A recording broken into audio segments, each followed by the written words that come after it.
déserte. La plupart des habitants sont privés d'eau courante et d'électricité.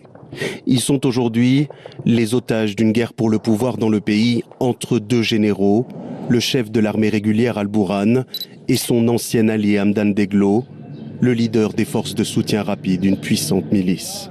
Et la situation reste confuse sur le terrain, à Khartoum comme dans la ville voisine de Omdurman, elle aussi théâtre d'intenses combats. Alors il est impossible pour l'heure d'évacuer les civils. Ceux qui tentent de fuir doivent débourser d'énormes sommes. Les tickets à la station de bus sont trop chers. Je suis arrivé de Abri dans la matinée, j'ai dû payer 7000 livres soudanaises. Mais pour repartir, je dois débourser 25 000 livres, l'équivalent de 40 €. C'est hallucinant. Même une bouteille d'eau coûte 500 livres. Les conditions de vie ici sont très difficiles.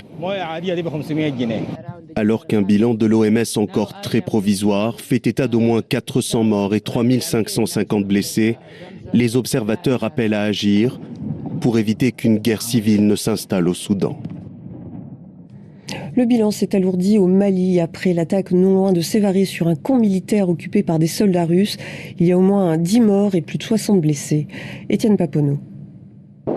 Sévaré pense ses plaies. Tôt samedi matin, 4 explosions retentissent dans la ville, provoquant l'effondrement de plusieurs bâtiments suivis de tirs à l'arme automatique.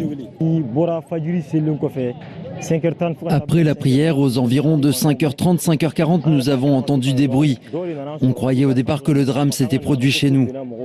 Certains, qui pensaient qu'il s'agissait de l'écroulement d'une maison, sont venus nous demander de l'aide. L'attaque a duré 2 longues heures.